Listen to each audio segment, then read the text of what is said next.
예, 안녕하세요. 안녕하세요. 예, 오늘 고전학당 이제 세 번째 과목을 소개해 드리겠습니다.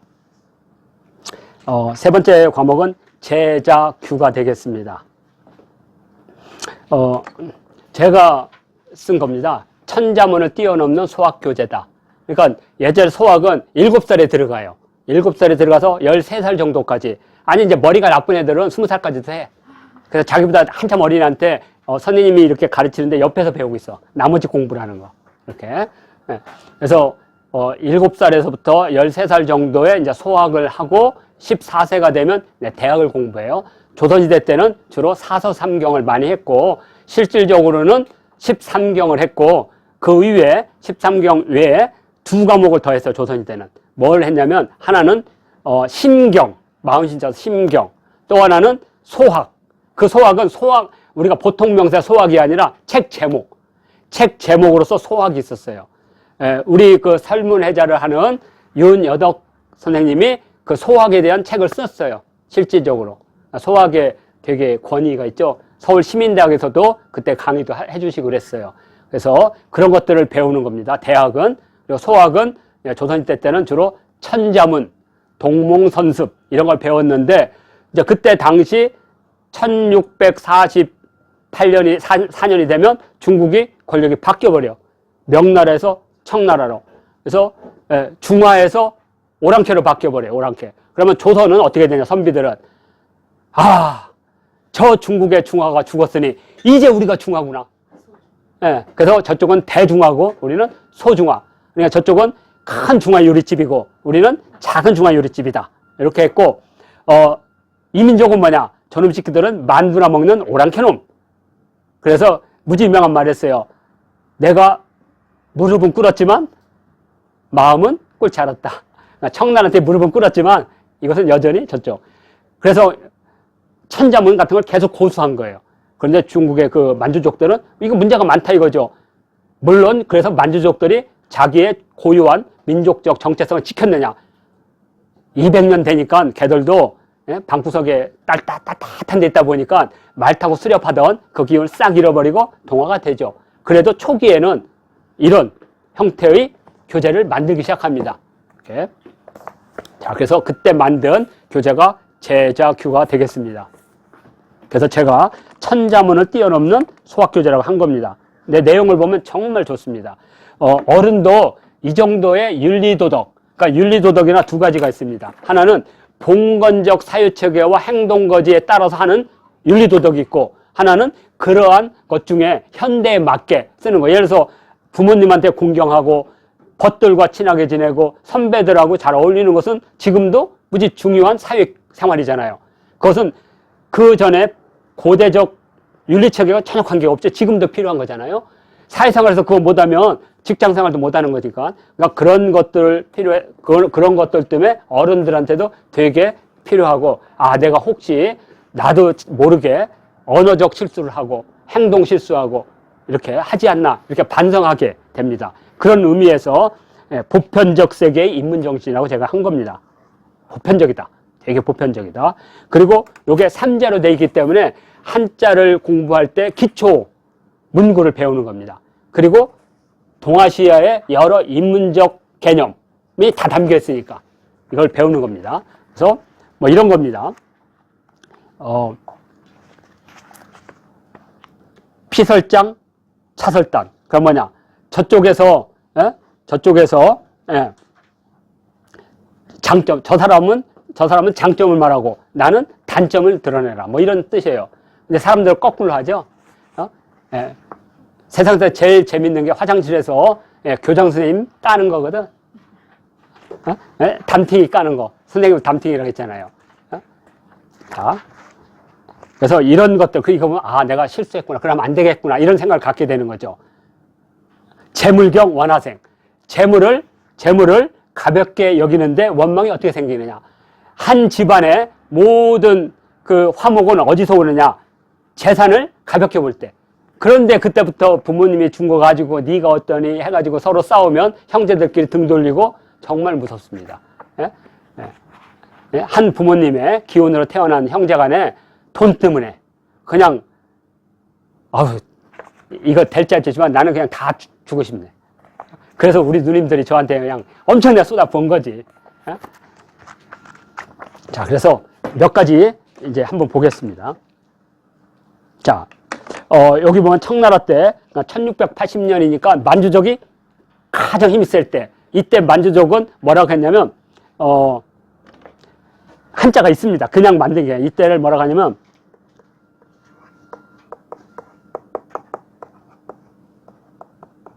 죄송, 건짜기가 아닙니다.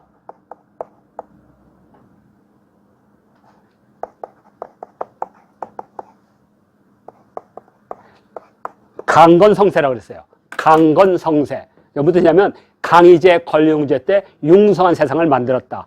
이게 언제냐면 1650년부터 1800년대까지 약 150년 동안 청나라가 유럽 전체 생산량의 5배를 가졌어.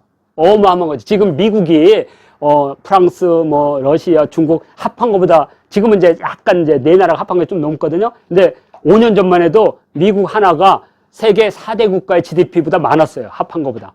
근데 청나라는 5개를 합한 것보다 더 많았다. 그 정도로. 그런데 1850년 딱 되면 유럽이 중국의 생산량의 50배. 그럼 어디서 승부가 났겠어요? 산업혁명. 1780년대 산업혁명이 딱 만들어지고 100년도 안 돼서 5배 적었던 게 50배로 들어간 거야. 어마어마한 거죠. 이미 세계는 그렇게 바뀌는 거죠. 그때 중국이 가장 자기들이 자부심, 문명적 자부심이 클 때, 그때 우리나라에서는 그걸 본 거예요. 저 오랑캐라고 개무시했다가, 그래서 그때 생긴 게 뭐겠어요? 북쪽 오랑캐의 저 발전을 배우자. 북학파가 생긴 거예요. 그래서 북학파가. 박제가가 갔다 와서 눈이 땡구해져가지고 북학의라는 책을 쓰게 돼요. 그래서 그 사람들이 주로 어디서 모여서 공부를 했냐면 탑골공원, 종로 3가에 있는 탑골공원인데 거기에 원각사지 10층 석탑이 있었어요. 근데 그 10층 석탑이 흰 탑이었단 말이에요. 그래서 백탑이라 불렀어요. 그래서 그런 북학을 공부하는 사람들이나 그걸 따르는 사람들을 백탑파라고 불렀어요. 백탑파. 그 백탑파들이 먹었던 그 돼지머리와 국물이 지금도 팔아요. 지금도. 그러니까 300년의 역사를 같이 할 수 있어요. 200년, 300년 역사를. 탑공원에 가면. 거기 머릿고기도 있고, 그 옆으로 가면 해장국도 있고, 이렇게. 왜냐면 그게 다 나와요. 청장관 전서에. 모여가지고 해장국에 막걸리 마신 이야기들이. 근데 그게 그대로 있어요, 지금도. 자, 이렇게 배우면 됩니다. 그래서, 369에 1084로 되어 있습니다. 그래서 이 369는 왜 이렇게 만들었냐면 1년을 이렇게 만든 겁니다.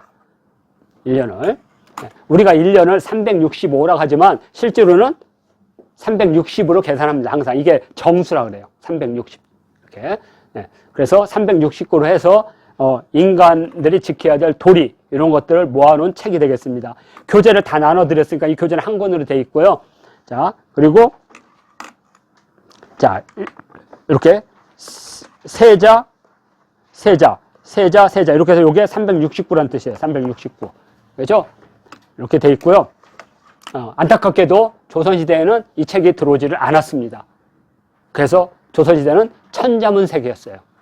근데 천자문은 어렵다 그랬죠? 그리고 천자문은 조어야, 조어. 조어라는 게 어떤 거냐면 네 자를 맞춘 거예요. 259에다 네 자를.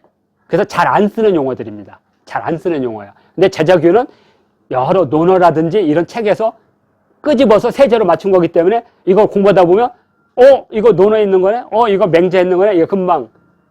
그래서 익숙해진 겁니다. 그래서 이걸 공부하면 지금이야 우리가 한문으로 쓰질 않지만 한문으로 어떤 문장을 쓸 때 이게 익숙해지면 쓰기 쉬워지는 거예요.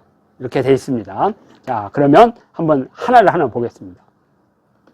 자, 요거 이제 우리가 동몽선습이나 사자소학에 있는 거예요. 동즉온, 하즉청, 신필성, 혼즉정. 그래서 이걸 뭐라고 하냐면, 요거, 신, 성, 혼, 정, 동, 온, 하청. 그래서 동온, 하청, 신성, 혼정은 자식된 도리로서 부모님을 외시는 모습을 이렇게 네자로, 이렇게 네자로 딱 해요. 무지 유명한 말입니다. 이게 원래 사자소학에도 있지만 원래 논어라든지 다른 데 다 있는 거예요. 이것을 네자로 만들거나 또는 세자로 만드는 거예요. 그래서 읽을 때는 이렇게 읽습니다. 동즉온, 하즉정, 신필성, 혼즉정 이렇게. 예, 동즉온, 하즉정, 신필성, 혼즉정 요 다 읽은 것이 지금 거기 있습니다. 제자기에. 그래서 그거 이제 공개할 거예요. 그러면 제가 목소리가 낭낭하지는 않지만 그렇게 읽으면 돼요. 그래서 동즉온 그러니까 겨울이 되면 즉 따뜻하다. 겨울이 따뜻한 뜻이 아니고 겨울이 되면 부모님이 이제 주무시려고 하면 부모님들은 몸이 굳어질 수가 있어요. 그래서 자식된 도리로 미리 들어가서 이불을 따뜻하게 해놓는 거야. 따뜻한 후에 이제 부모님이 이제 주무실 때 되면 주무세요. 이렇게. 그게 겨울이 되면 이부자리나 방을 따뜻하게 해드리고 바깥에 나가서 땔감으로 좀 방도 따뜻하게 데워놓고 이불도 데워놓고 그다음에 창문은 소통되게 공기가 소통되게 하는 것을 동즉온이라고 그래. 동즉온. 그리고 여름엔 어떻게 돼요? 시원하게 되지. 여름에 이렇게 두꺼운 솜이불 들이고 막 이러면 몸에 땀띠 나서 나중에 등창이 나서 돌아가실 수 있어. 그래서 하즉청.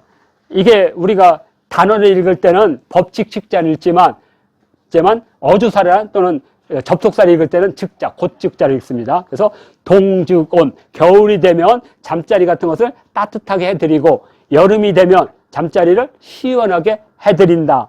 그리고 신필성, 신은 뭐냐면 해가 아직 안 뜬 상태, 새벽이란 뜻이야. 새벽이 되면 반드시 뭐예요? 부모님이 제대로 주무셨는지 숨은 쉬는지 이걸 살피는 것을 신성이라 그래. 신필성.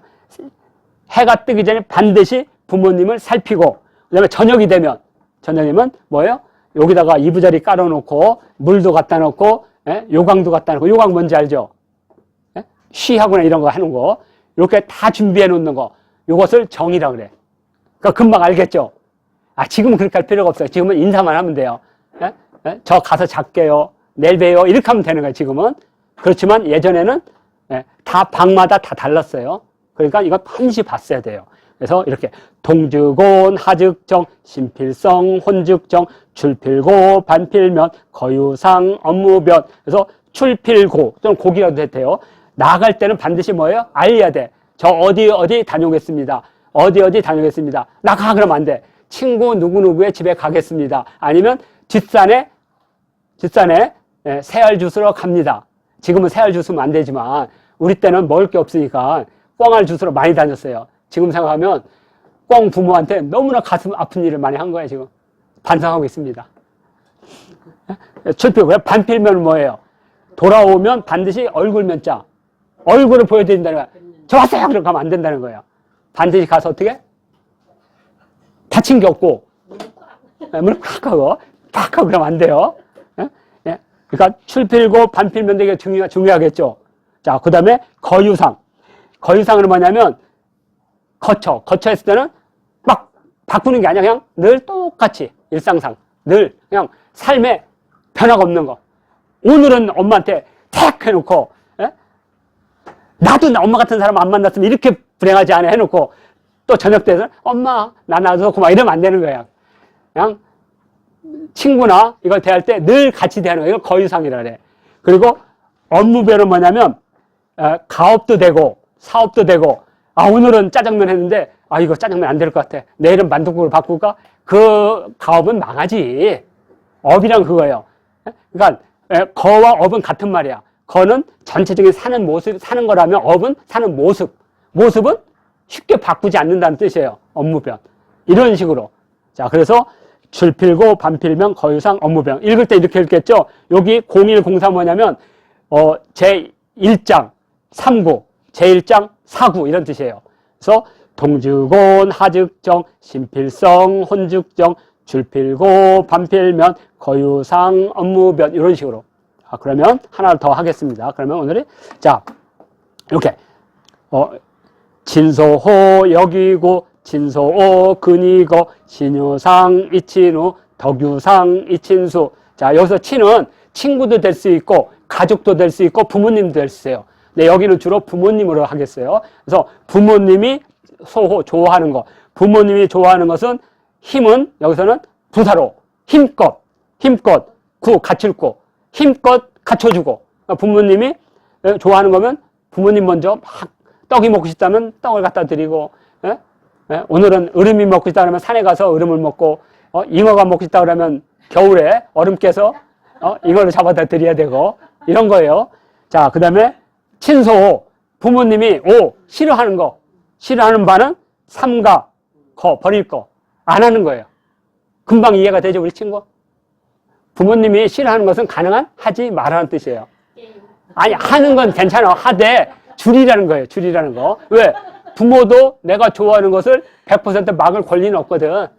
단지 걱정돼서 하면 알았어요 해놓고 2시간 할 거 1시간 반 하면 돼. 에? 끊을 수가 없어. 자, 그 다음에 신유상. 몸에 상처가 있으면 어떻게 했어요? 남길 이자. 부모님이 걱정. 뭐예요? 부모님들이 뭘 남겨요? 걱정을 남기고. 그 다음에 인덕. 덕이라는 것은 행동을 말하는 거든. 행동을 통해서 얻어지는 그 사람에 대한 평가. 그걸 덕이라고 그래요. 예. 그러니까 우리 쪽에서는 내가 살아가야 될 원리 원칙을 도라고 부르고, 그리고 내가 살아가면서 쌓는 평가라든지 업적을 덕이라고 그래요. 사람들이 덕을 잘 모르는데, 그래서 뭐예요? 당신이 쌓은 그런 행동을 나한테 나눠줬다. 그래서 우리가 항상 인사할 때 뭐라 그래요? 덕분에요. 이거요. 당신이 쌓은 것을 내가 조금 얻었다는 거예요. 그때 좋은 덕담이라고 그래요. 그걸 덕담. 예? 그러니까 덕담은 강도 깡패한테 들으면 안 돼. 그래도 인품이 있고, 학문적으로 업적을 쌓았거나, 가업을 잘 했거나, 기업을 잘 운영하거나, 이런 사람들한테는 덕을 나누어지는 거죠. 덕을 듣는 거. 그래서 덕분 덕담. 그래서 예전에는 집을 이사 갈 때 그 집이 복이 이루어지고 그 전에 살던 사람의 덕이 이어진다. 그래서 뭐라고 불러요? 복덕방이라고 불러요. 예, 그게 바뀌어서 지금 공인중개사로 바뀌었지만, 예. 조선시대 후기에 보면 복덕방 시지 있어요. 서울에. 저는 복덕방이 되게 좋은 가게 이름이라고 봐요. 예. 자, 그리고, 덕에 상처가 있으면 뭘 남겨요? 부끄러울 수.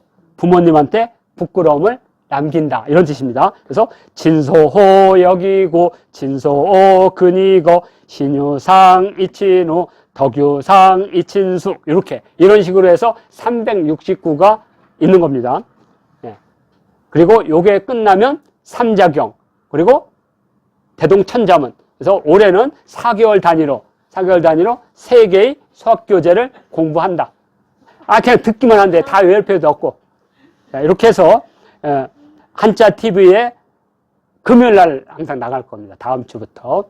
그래서 2개, 3개, 4개씩 나갈 겁니다. 그리고 뒤에 가면 5개. 그래서 모아서 그냥 듣기만 하면 돼. 그냥 이렇게. 신유상, 덕유상, 이런 식으로. 자, 그리고 고전학당에 항상 소식은 올려놓는다. 이렇게 해서 오늘 첫 번째 교육교재 소개, 3권 교육교재 소개를 마치도록 하겠습니다.